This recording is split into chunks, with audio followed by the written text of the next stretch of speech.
I think we have a quick confession. I'm not sure Ed Miliband is one of nature's foreign secretaries. Andy Burnham has spoken to President Trump himself, and he's invited Donald Trump to Manchester.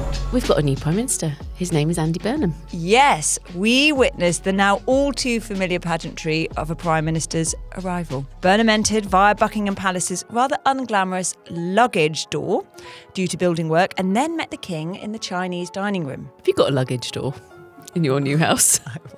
I barely have a door. So Andy Burnham, the new Prime Minister, delivered his meticulously memorised speech to the press pack, a huge number of guests in Downing Street and the nation, not from a lectern, but before a simple, humble microphone stand. He's already lost his first job, which is lectern guy. We're mourning him. Where is he today? Where is he now? So in all seriousness, though, today we're going to talk about Andy Burnham's top cabinet picks, his first day or two in office, and how he has hit the ground running. I'm Cleo Watson, a former special advisor to Theresa May and Boris Johnson. I'm Helen McNamara. It says on the piece of paper in front of me that I was the former Deputy Prime Minister. Rest assured, I was not. I was, though, the former Deputy Cabinet Secretary. And this is In the Room. I think we have a quick confession to make, because people who listened to our last episode might recall that we very comfortably... We strongly backed. we had a lot of confidence. Yet again, we need to get Shabana Mahmood's name out of our mouths, because we very confidently predicted that she would be Chancellor. Is she the Chancellor, Cleo? She is not. She is not. But can I just say, a couple of weeks ago, you did say, Helen, that it would be a shame to move Shabana Mahmood from the Home Office because she's doing such a good job. And if she were replaced by anybody, it would be John Healey, in your view. So you've got them slightly muddled up, but I say pretty good. We got closer than anybody else, so there. Also worth saying, there are a lot of extremely happy civil servants in the Home Office today who are desperate to keep Shabana Mahmood. Yeah, because she's doing a really good job. But also, wouldn't it be lovely to keep the same consistent Secretary of State in place? I mean, one thing I will say is hats off to the Burnham team, because so many of those cabinet appointments yesterday did actually feel like a big reveal. People were very confused when Ed Miliband and Shabana Mahmood, who were tipped to be, both of them were tipped to be Chancellor, walked up the street together. That was very cute. I enjoyed They practically held hands. That I did not enjoy. Game recognises game, though, right? And the kind of the two of them walking up the street together, I was like, chapeau. Well you done. Love a sequencing job. I do love that. I think that there was some highs and some lows about the cabinet appointments yesterday. So I think overall I'd give them a 6 out of 10, no more than that. Because there are some downsides, I would say. Okay, would you want to start with a bit of positivity on a Tuesday morning, which is when we record, or do you want to start with your low points, work to build on? Let's start with the good. Okay. Let's start with the good. So, yeah, nice move getting Shabana Mahmood and Ed Miliband to walk up the street together. They did eventually get them all out towards the end of the evening. Quite late, though. So that's one of my downsides, is for something that has been planned for some time. And there's a cabinet meeting this morning. It was quite late to finally confirm everybody. And there was very clearly some sort of internal scuffling about what would happen to Rachel Reeves. And I imagine that accounts for the delay. Yeah, so the rumour is that she was offered Defence Secretary, which she turned down, which I think seems blindingly obvious. So she'd have had to turn it down because she just refused a load of defence funding. You can't take on a job where you're sort of kneecapped from the get-go. But our old friend Wes Streeting got the job instead. Lucky old Wes. But he'd been tipped to not get a job. Indeed, I think I advised on this podcast that I wouldn't give him one. No offence, Wes. Now that you're in charge of the armed forces, please don't come after me. But I talked about when Theresa May, when she won the leadership contest in 2016, cast your minds back, everybody, she had the option to not give Michael Gove a job, and she decided not to. She put him on the back benches because he'd sort of got the ball rolling. He'd, quote unquote, knifed Boris Johnson in the back, that kind of thing. And he was seen as a troublemaker, effective, but a troublemaker, and he just had a little cooling time. Not the case for Wesley Snipes on this occasion.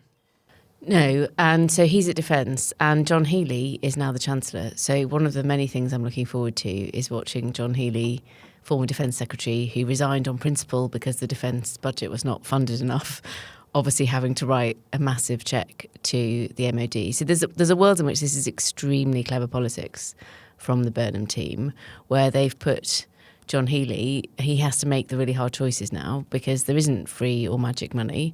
So to fund the defence budget to the level at which he is already on the record as saying needs to happen, he's either got to climb down from that and he's got to swallow it, and all of that will be on his head, not the new Prime Minister's head. Nice move. Or he's got to... His new colleagues will find out that actually John Healey thinks that their budgets don't matter so much. So we'll have to see cuts in education and health and, all those boring other things that actually also matter that the government funds. And he might have a crack at growing the economy. Who knows? That'd be nice. How about some other moves that you liked that you thought was positive? Well, I'm very happy to see Angela Rayner back in as the Secretary of State for Housing, Communities and Local Government. So that was the job that she had to resign from over her stamp duty issue last year. God, it feels like a million years ago, only last year. And she will be delighted to be back. She said she has. There's a person who knows her brief. It's a really powerful and important one. Andy Burnham said on the steps of Downing Street yesterday how important housing was. So that's a really big job. It's really great to see her back in the cabinet. She will absolutely hit the ground running. And as chairman of Shelter, you might get to talk to her a bit about homelessness, which is one of his core issues. Absolutely. And I mean, this is not, obviously, we are not a podcast that analyses what women wear and don't wear and how they look, but she looked Here we go. Well, only in a positive way. I thought she looked tremendous. She looked like she was walking into the party, like she was walking onto a yacht, literally, because it was kind of a sailor suit. I loved it. Yeah. And also the glasses. I'm not even sure she needs glasses, to be honest. I thought they might have been prop glasses. I loved it. I'm going to get some. Yeah, me too. All right, so why has he sacked so many Starmer loyalists? This is a big change. So the number of people that actually were moved out, cleared out the Starmer loyalists, he's created a lot of space for talent, so I suppose the way that you'd say that, and was quite brutal about getting rid of people. So that's a positive sign on how much he means to get his government going and inspire loyalty. Is there 11 people sacked? The thing is, there are a few notable people who've stayed in. Yvette Cooper, she's now Health Secretary, which is funny to me. People keep talking about it as a demotion because she was Foreign Secretary, which is known as one of the great offices of state. But being in charge of the health service is no joke at the moment. And it's the biggest employer in the Western world. I mean, that's not... The Foreign Office, even the mighty Foreign Office, isn't quite that big. Yeah, no time for holiday yet, Yvette. No. And similarly, Ed Miliband has been promoted to Foreign Secretary. I mean, I'm not sure Ed Miliband is one of nature's Foreign Secretaries, I would say. You normally imagine somebody like super smooth and diplomatic. And, like his brother. Exactly. Deeply experienced in foreign affairs. Yeah. I worked on the COP26 climate change summit in Glasgow, and Ed Miliband was... Alok Sharma's sort of shadow on negotiations and on net zero. And he was very good at challenging us and holding us to account. But he therefore has, in my experience, the kind of foreign affairs experience of being more of a rabble-rouser and less of a diplomat. So he's met quite a lot of these people, but it's quite easy to be calling for change on climate action, for example, versus we have to get everybody around calmly and negotiate a bit better and do things in back rooms and be less kind of stylish and shouty. Yes, and one of our key relationships obviously remains the relationship with the US, and there has been much briefing against Ed Miliband from the Trump team. So whether that's a kind of deliberate power play by Andy Burnham, which is, well, I've put him there and you have to talk to him, don't really know, not sure. The other reason that you appoint people to Foreign Secretary, in my experience, is because you'd quite like them out of the country. So it's perfectly possible that actually what the Prime Minister thinks is great, fantastic. Of course you can have a big job. I'll see you, I don't know, a couple of weeks in the autumn, maybe. Yes, and it's almost like there might be a vote on North Sea oil drilling that Ed Miliband probably won't want to attend. Could be at a very important summit somewhere in a different time zone. But Andy Burnham has spoken to President Trump himself, and it sounds like he had a lovely chat, and he's invited Donald Trump to Manchester. Really looking forward to that. Obviously, Manchester being our new capital. Trump's Manchester era. It's going to be amazing. And then, of course, Jonathan Reynolds, who was Keir Starmer's chief whip, is now business secretary. And, you know, if you are minded to wear a tinfoil hat and get very cross and contrary about these kinds of things, if you are someone who has been ejected from government back to the backbenches and some of your former colleagues have stayed there, perhaps even had promotions, you can feel a little bit conspiratorial about it. You know, John Healey is now Chancellor, having resigned. Really, in many ways, the icing on the cake for Keir Starmer's premiership coming to an end. Or it's strongly rumoured that Yvette Cooper and Ed Miliband were some of the people that were saying to the Prime Minister, and indeed Jonathan Reynolds as Chief Whip, it's time to go. And yet here they are with plum jobs. So I would have put Wes back in health. I think of the kind of things that I would have done differently. I think Wes Streeting should have been made to go back to the Department of Health. There is an enormous piece of organisational change going on there, which he started, which is by no means finished. Having somebody who really knows what they're doing and has to kind of live with the consequences of their own decisions in that role would have been better. So I would have done that. And actually, I'd have quite liked to see Yvette Cooper as defence. She's like suitably stern, I think. Yes, she could wear a helmet quite easily. I think she'd look great. And also she's already got the experience in the foreign affairs brief. So yeah, I agree. I think that would have been a better strategic place to put her, is take her from Foreign Office to Defence. Let's put a pin in that and see where we end up in a year's time. Helen, in your old job, you did a lot of machinery of government changes, which means departments opening and closing and where power is going to be placed. There's been a bit of that going on, hasn't there? There has. We've had a department abolished at this reshuffle. So the Department for Science and Innovation and Technology, which was a creation of the Starmer government, has now been abolished. To some controversy, it should be said. Now, there are many reasons to abolish a department. Some of those reasons are nothing to do with politics and everything to do with the civil service. Industry, particularly people who care about AI and tech, have been really unhappy about the abolition of DCIT. My personal view is they abolished the wrong department. So what they've done is abolish DCIT and move lots of the functions into the Department of Trade, or Department of Business and Trade. I would, controversial opinion, abolish the Department for Business.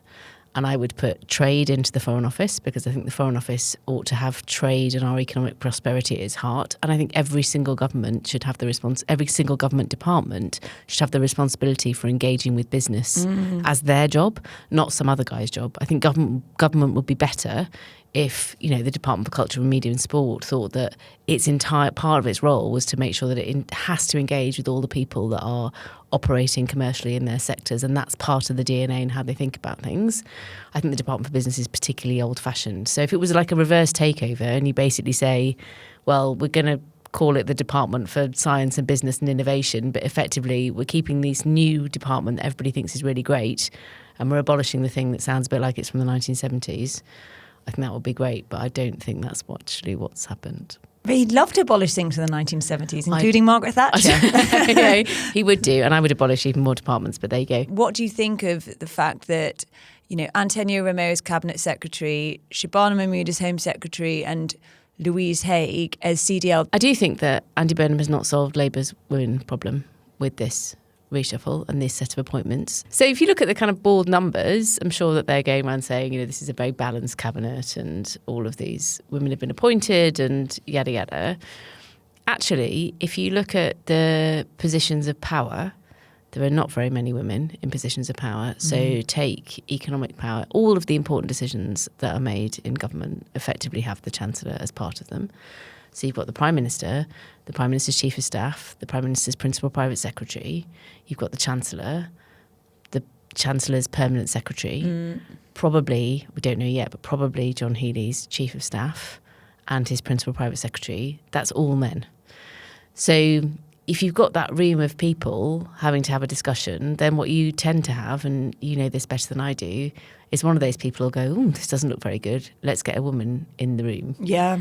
So we talked a week or so ago about whether there's a boys' club or there's toxic masculinity at the top of government. And in my experience, the men who get off scot-free are the ones who are actually quite sexist every day, but they pride themselves on being the good guys.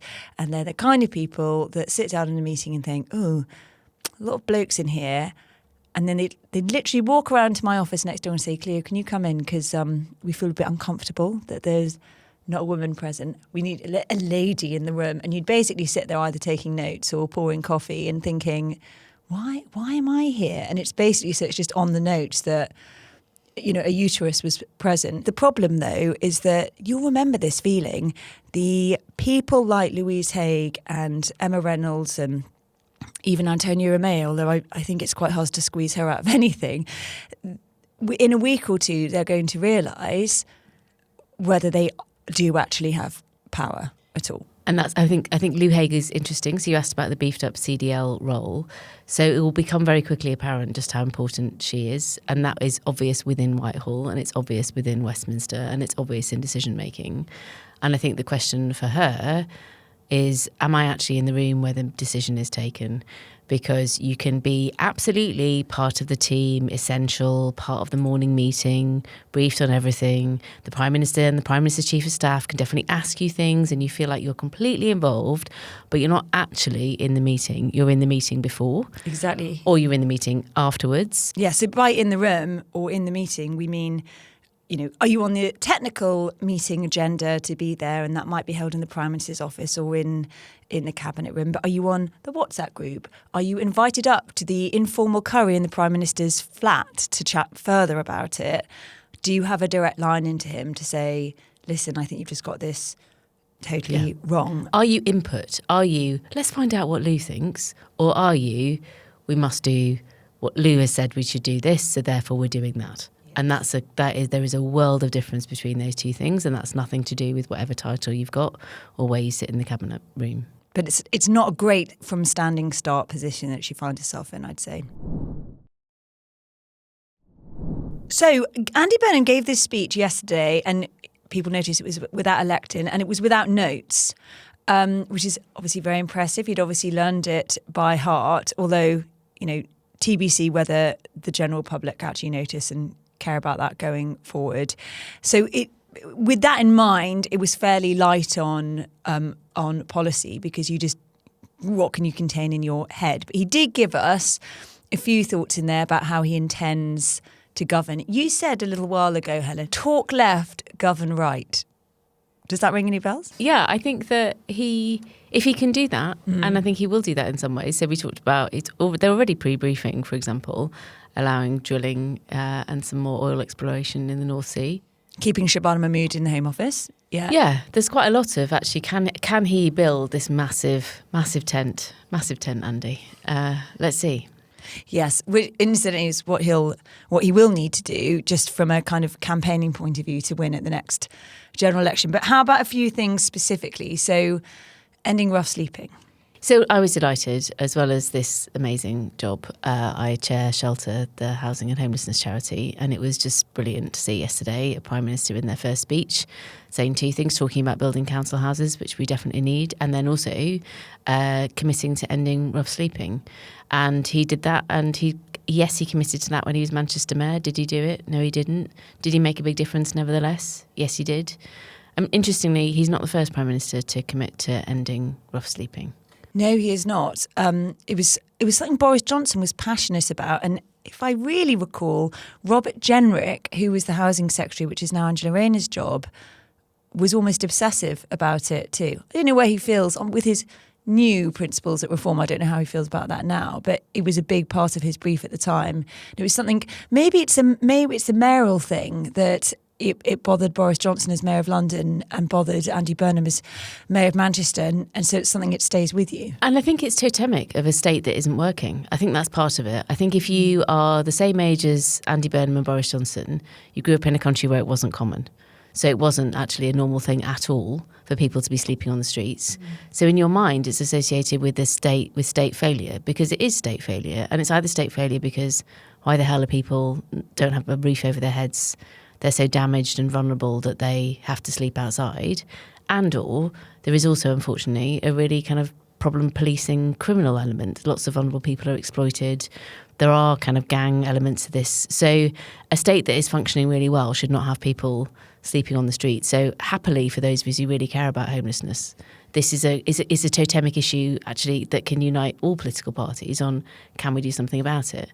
It does also work across the spectrum, I think, because talking about homelessness and actually tying it in with Angela Rayner's role for house building is so important, because it's not just that there's rough sleeping, it's that there are young professionals in middle-class families who can't afford to buy their first home. It's sort of across the board. People are very, very agitated about the housing situation in the UK. Totally. And if you remember, one of the highlights of COVID, which is not something I say very often, one of the highlights of the COVID situation is that more than any other country, we managed to protect our rough sleeping population from the ravages of the COVID infections, and their mortality rate was better than everybody else by putting everybody up in hotels. Do you remember? I still really remember it was the point where we didn't have all of the cabinet in the cabinet room, but we had half of them in the cabinet room, and they're kind of slightly confused. They were very pleased that the Prime Minister was super happy that we'd managed to solve rough sleeping by putting everybody up in hotels. But they were also a bit kind of, is this what we do? Is this the Conservative Party's position that we've solved rough sleeping by paying for hotels for everyone? In general, a lot of problems were solved with hotels, I think, in that era. Yeah. How about cost of living measures? So he has announced today that he's going to cut VAT on energy bills in the autumn. So that's a 5% saving. Can I tell you something? Yes. That is a Brexit dividend, because when we were in the EU, we couldn't do such a thing. We couldn't cut VAT on energy bills. So you're welcome, everyone. Why don't we have a Brexit dividend bell? I know. Well, it could just be very dusty. Tiny bell. Blow the cobwebs off and give it a good go. But it's not been completely warmly received, has it? Well, it's a great announcement. By the time we get round to the winter and the actual price of electricity, will that 5% make everybody feel richer? Will people be thinking, fantastic, I can now buy a new TV because I'm saving 5%? I mean, it probably won't make that much difference. There's also been the first bit of sniping from disappointed former ministers. So what the government have said so far is that they've paid for this largesse by scrapping the digital ID scheme. And Darren Jones has been straight out of the gate saying, well, that wasn't funded either, which I'm not sure is the excuse that he thinks it is. Yeah. Oh, good. Yeah. And I think he's a perfect example of someone that, with this kind of whipping operation that Andy Burnham has promised, does need quite a lot of thinking about, because you've got the summer now without Parliament sitting, which in lots of ways is great if you're in government, because it actually is quite time consuming going to the House to be scrutinised all the time and so on. However, accountability, democracy, so boring. So boring. On the other hand, someone like Darren Jones, he's young, he's energetic, he's ambitious, and they need to find a way to slightly keep tabs on him over the summer, make sure he's not causing too much mischief, but to give him a sense that there may be a way back and that he can get his career back on track too. And this needs a bit of thinking about. And dare I say, having a couple of women in the room who know how to handle people properly could be quite useful here, but who am I to say? That would just be crazy. Stop going on about women. Yeah, I'm obsessed. How about a little bit on social care? So I think the other thing that happened yesterday in the margins was that the Prime Minister in the garden of Downing Street apparently did some briefings with senior journalists. And I mean, he gave quite a starter for tens of millions of spending commitments. So he said that there should be a new system of national social care. Great. Free at the point of use. Wow, that's expensive. He talked about using the headroom inside the fiscal rules to invest in infrastructure. I think in general, people would think that was a good thing, but okay, that's more spending. And where does that come from? He talked about whether the government would freeze rents. To your point on housing, housing is unaffordable. That is a universal problem in our country. It needs fixing. Freezing rents is not without its complexity. Actually, it's quite a tricky thing to do. And you do have to unfreeze them eventually, and people don't like that. People don't like, yes, exactly. You've started something that is quite, and rent controls is quite politically and actually practically difficult to get right. Housing needs to be more affordable, but it's not a straightforward thing. The other thing that he talked about, the threshold at which you start paying income tax has been frozen for a long time. This thing called fiscal drag. That, in cash terms, has been kept at that level for a long time. So a load of people who can technically and theoretically wouldn't be paying income tax are paying income tax because that's frozen. And one of the things the Prime Minister indicated he was warm towards was raising that from 12,500. That is a lot of money that he just committed to in the garden yesterday afternoon. So I think we just have to watch this space for how much is he going to start saying stuff that is going to, where's this bill going to be paid? Yes, I have some sympathy to his advisors here, because we have both worked for a prime minister who was very good at saying, loved a big check, what the person in front of them. There's a great anecdote about Bill Clinton. You can take him into a room with 12 people who all have completely conflicting ideas, and he speaks to them all and they all leave thinking he was on their side. And unfortunately, when it comes, I think Burnham is very good, again, at that Clinton sort of I feel your pain sense with people, but he's going to have to start making some tricky decisions soon. And, it's interesting to me how many of these policies that he's talking about are lots of them Conservatives have been working on for quite a long time and thinking about and talking about, whether he can actually get them done and whether he can stomach making a few people cross on the way. And he seems to have weathered Darren Jones being a bit cross with him very well so far, is the real test here. I've got the female equivalent of that Bill Clinton story, where I've got this fantastic photo of me and I met Bill Clinton a few times, and a few years ago I've got this great picture of me and some friends with him in the middle, and us all kind of lined up either side of him. And after the photograph, we were all like, did he stroke your back? And like every single one of us he like, no, it's absolutely, the guy must have arms like an octopus. You don't think you were stroking each other? It was very specific. So I think from memory in the photo, our arms are safe, my friend. Should we talk about councils? Because Andy, our kid, he do love a council. He does love a council. It's like councils must have been. I've just drawn a veil over that. That's not a Manchester accent. Maybe councils were really nice to him when he was a child or something, because he's like super pro councils. So he wants to give councils more powers. He wants councils to be freed from some of the burden of social care. Like most councils are spending most of their income, most of their effort on social care. He wants councils to build more housing. This is like a massively, for the first time in a long time, really pro-council prime minister. There are, though, some little political risks. There are. That, yes, with devolution comes great risk. We had a great email, actually, a couple of days ago to intheroom@independent.co.uk, which was from a lady who I would say is not overall a reform fan. And she was asking us, why is there so much fixation on Nigel Farage as a national leader? And by the time a general election rolls round, will there be more scrutiny of councils that are currently run by reform and how people feel are actually getting their services delivered? Well, the great irony in Andy Burnham devolving so much power to councils is that there is a danger that he is just handing power to lots of councils that are from rival political parties. And, we've got a couple more rounds of council elections before the next general election. He could continue to hemorrhage Labour support in councils because the governing party tends to do quite badly. So there's a sort of strange irony where, in being determined to sort of spread power across the UK, he's sort of de facto putting the other opposition parties in charge. Yeah, so just to give you a sense of the scale of that, before the May elections this year, Labour controlled 120 councils. They now control 78.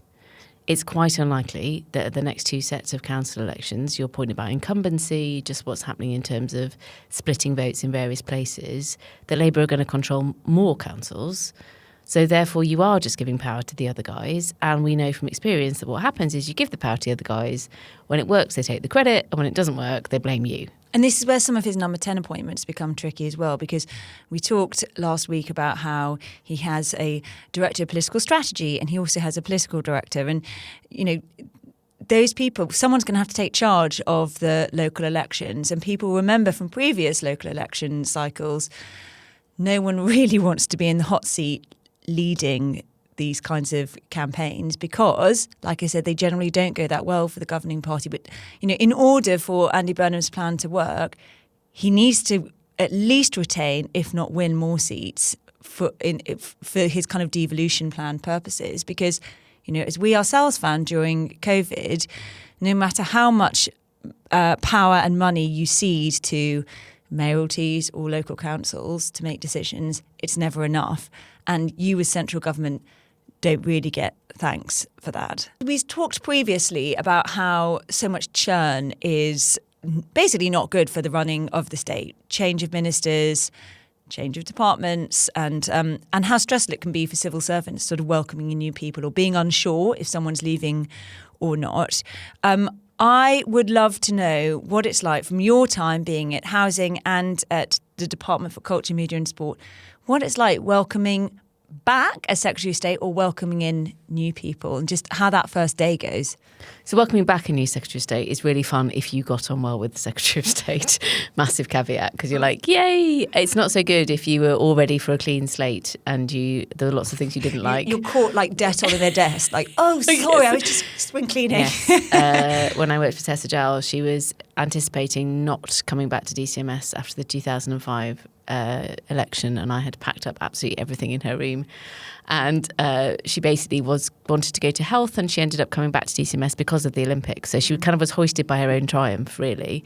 But I had to do the mother of all jobs to pretend that it was all absolutely fine and run into work at like 6 o'clock in the morning and unpack everything and then panic about the fact that I'd not put exactly.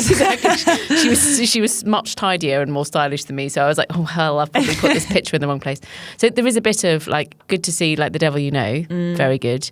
It's quite confusing sometimes because you can be so focused on the top of the shop. So the department is all focused on the Secretary of State. So you can forget about the junior ministers. So we've only seen, really, the cabinet ministers be appointed, but we haven't seen the junior ministers. Although with the exception of, one of the things I should have said earlier when we were talking about women is that you might have noticed this. There are 3 shiny young men who are attending cabinet as Minister of States. There's name and shame. Well, that's sort of name and credit. I think they are shiny young men. So there's the Housing Minister Matthew Pennycock, Kanishka Narayan, who is the Minister for AI, and then Hamish Faulkner, who was at the Foreign Office and is now at the Foreign Office and the Cabinet Office.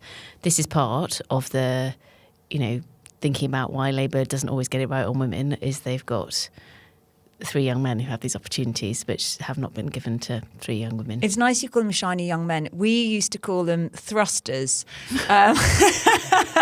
So there was Rishi Sunak, Robert Jenrick, Oliver Dowden, who were the 3 who within weeks were holding pretty serious roles within government when they came in with Boris Johnson in 2019. Well, there you go. So you've got those junior ministers. Shiny thrusters. Shiny thrusters.